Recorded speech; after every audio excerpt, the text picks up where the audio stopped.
তত্ত্বাবধায়ক সরকার ব্যবস্থা ফিরে আসতে আর কোনো বাধা থাকলো না।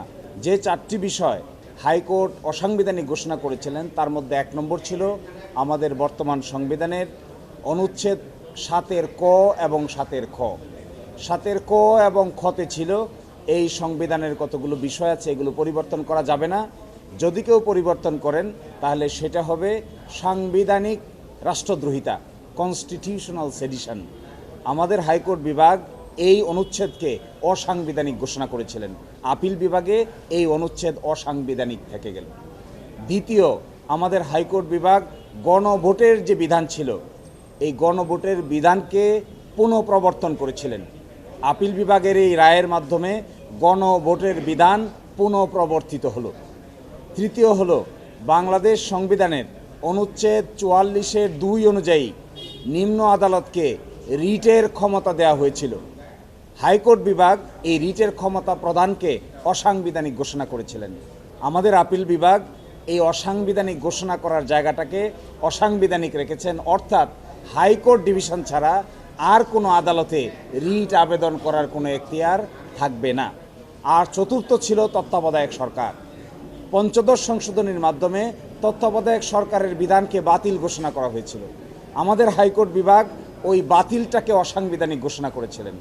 আপিল বিভাগের আজকের রায়ের মাধ্যমে ওই তত্ত্বাবধায়ক সরকার হাইকোর্ট ডিভিশন যে বাতিল করেছেন, এই বাতিলটাকে যে বাতিল করেছেন সেই বিষয়টা বহাল থাকবে, অর্থাৎ তত্ত্বাবধায়ক সরকার ব্যবস্থা ফিরে আসতে আর কোনো বাধা থাকলো না। এছাড়া যেগুলো রাষ্ট্রের পলিসি, রাষ্ট্রের নীতি, যেমন সংবিধানের প্রস্তাবনা আর্টিকেল 8, 9, 10, 11, 12, 25 এগুলো সহ যেগুলো নীতি কথা, এই নীতির বিষয়গুলো সিদ্ধান্ত নেওয়ার জন্য পরিপূর্ণভাবে সংসদের উপর ছেড়ে দেওয়া হয়েছে। আমরা মনে করি এর মাধ্যমে বাংলাদেশের জাতীয় সংসদের দায়িত্ব অনেকাংশে বেড়ে গিয়েছে। অনেকাংশে জাতীয় সংসদের উপর নির্ভর করবে জুলাই চার্টার থেকে শুরু করে সংবিধান সংশোধন করার ক্ষেত্রে কি কি পদক্ষেপ তারা নেবেন। এই চারটি বিষয় ছাড়া বাকি বিষয়গুলো সংসদের সামনে উন্মুক্ত থাকলো। সংসদ সকলের সম্মিলিত প্রচেষ্টায় 2/3 মেজরিটিতে বাকিগুলোকে পাশ করবেন, কোনটা রাখবেন আর কোনটা রাখবেন না। আজকের রায়ের মর্মকথা হলো চারটি বিষয়কে অসাংবিধানিক ঘোষণা করা হলো। এছাড়া বাকি যে বিষয়গুলো ছিল এগুলো মহান জাতীয় সংসদের উপর ছেড়ে দেওয়া হয়েছে। মহান জাতীয় সংসদ আমাদের এক্সপেকটেশন হবে পাশ করার ক্ষেত্রে জুলাই চার্টারের বিষয়গুলোকে বিবেচনা করবেন, কারণ জুলাই চার্টারটাও আমরা দেখিয়েছিলাম আপিল বিভাগে। জুলাই চার্টারে বেশ কিছু বিষয়ে ঐকমত্য পোষণ করা হয়েছিল। এই বিষয়গুলো করতে, অ্যামেন্ডমেন্ট আনতে কিংবা সংস্কার করতে পার্লামেন্টের সামনে আর কোনো বাধা থাকলো না। হ্যাঁ, সংসদ ঠিক করবে। যেমন ধরুন আমাদের অনুচ্ছেদের 4-এর এ, এখানে ছিল ছবির কথা, জাতির পিতার কথা। এই বিষয়টি যেহেতু একটা নীতিগত সিদ্ধান্তের বিষয়, এই জন্য এটি সংসদের উপর ছেড়ে দেওয়া হয়েছে। বাংলাদেশের সংবিধানের প্রস্তাবনায় ছিল 4টি মূলনীতি থাকবে। একটা হবে ন্যাশনালিজম, একটা হবে ডেমোক্রেসি, একটা হবে সোশ্যালিজম, আর একটা হলো সেকুলারিজম। কিন্তু মাঝখানে পরিবর্তন হয়ে সেকুলারিজমের জায়গায় হয়েছিল সর্বশক্তিমান আল্লাহর উপর পূর্ণ আস্থা ও বিশ্বাস এবং বিসমিল্লাহির রহমানির রহিম। এই বিষয়গুলো কি হবে এটা ঠিক করবে জাতীয় সংসদ। এইটি বর্তমান আদালত ঠিক করে দেননি।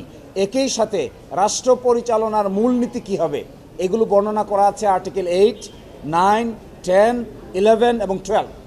এগুলোতে কি বিধান হবে এগুলো নির্ধারণ করবে জাতীয় সংসদ। আর্টিকেল 38 সভা অ্যাসোসিয়েশন করার স্বাধীনতা, right two freedom of association, এটি পরিবর্তন করা হয়েছিল পঞ্চদশ সংশোধনীর মাধ্যমে। এখন এটি কেমন করে হবে এটিও জাতীয় সংসদ ঠিক করবে। এটি ঠিক করবে না আদালত। না, এখানে আপনি এটা একটা that was an weird constitutional proposition. সংবিধান কোনো পেনাল কোডের নাম না, সংবিধান কোনো দণ্ডবিধি না যে দণ্ডবিধিতে আপনি একজনকে সাজা দিবেন, কাকে দিবেন না, এইগুলো দণ্ডবিধির কাজ। কেউ যদি অপরাধ করে অপরাধ ডিটারমিন করবে দণ্ডবিধি, প্রসেস ফলো করবে ফৌজদারি কার্যবিধি। পৃথিবীর কোনো সংবিধানে বলা থাকে না কাকে আপনি শাস্তি দিবেন আর কাকে আপনি শাস্তি দিবেন না। ইট ওয়াজ এ উইয়ার্ড প্রপোজিশন। আমরা যারা সংবিধান পড়েছি, জেনেছি, দুনিয়ার যত সংবিধান জানা লোক আছে, কেউ কোনোদিন এটা সাজেস্ট করবে না যে সংবিধানের ভিতরে কাকে শাস্তি দিবেন আর কাকে শাস্তি দিবেন না এই বিধান আপনি ইনক্লুড করবেন। No, it is not allowed, এটি করা যায় না। সংবিধান পরিবর্তন করতে পারবে না, এটাও একটা উইয়ার্ড প্রপোজিশন। পরিবর্তন করতে পারবে না কেন? আজ থেকে 20 বছর আগে বা দুনিয়ার যে হালত ছিল, আজ থেকে 20 বছর পরে কি দুনিয়ার হালত পরিবর্তন হয় নাই? আজ থেকে 50 বছর পরে আমরা কেউই থাকবো না, নতুন জেনারেশন আসবে, আন্ডারস্ট্যান্ডিং হবে, এডুকেশন হবে। এই জন্য সংবিধানকে বলা হয় একটা লিভিং ডকুমেন্ট। এটি সময়, যুগ জিজ্ঞাসার পরিবর্তনের সাথে এখানে পরিবর্তন আনতে হয়। আমরা যদি বলি এটাতে কোনো পরিবর্তন আনা যাবে না, তার মানে কি এটা কি বাইবেল? এটা কি কোরআন? No, answer is no. এই জন্য এই পার্টটুকু বাতিল করে দেওয়া হয়েছে। এটা কোনো কনসেপ্টে এটার সঙ্গে মিল হয় না, এই জন্য এই পার্টটুকুকে পরিপূর্ণভাবে বাতিল করে দেওয়া হয়েছে। সেডিশন একটা অপরাধ, বাংলাদেশের দণ্ডবিধির 124-এর ক অনুযায়ী সেডিশন একটা অপরাধ, রাষ্ট্রদ্রোহিতা একটা অপরাধ। কেউ যদি রাষ্ট্রদ্রোহিতা করে 124-এর ক অনুযায়ী তার বিষয়ে সরকারের পারমিশন নিয়ে মামলা হবে। তিনি যদি এটা ভায়োলেট করে থাকেন তাহলে তার বিচার হবে। সংবিধান কি করে বিচার করবে? সংবিধান তো কোনো বিচারের ডকুমেন্ট না, এটি হলো রাষ্ট্র পরিচালনা হবে কিভাবে তার দলিল হলো সংবিধান। তত্ত্বাবধায়ক সরকারের যে ফরমেশন ছিল আগে 13 অ্যামেন্ডমেন্টে, সেটা ছিল লাস্ট রিটায়ার্ড চিফ জাস্টিস এটার হেড করবেন। আপনারা জানেন যে ওই জাজমেন্টটা রিভিউ হয়েছে, রিভিউ হয়ে আপিল অ্যালাউ হয়েছে, অর্থাৎ 13th অ্যামেন্ডমেন্ট আবার ফিরে এসেছে। তত্ত্বাবধায়ক সরকারের পুরনো বিধান আর পঞ্চদশ সংশোধনীর মাধ্যমে যে বিধানটা বাদ করে দেওয়া হয়েছিল, বাদটাকে আজকে বাদ ঘোষণা করা হয়েছে।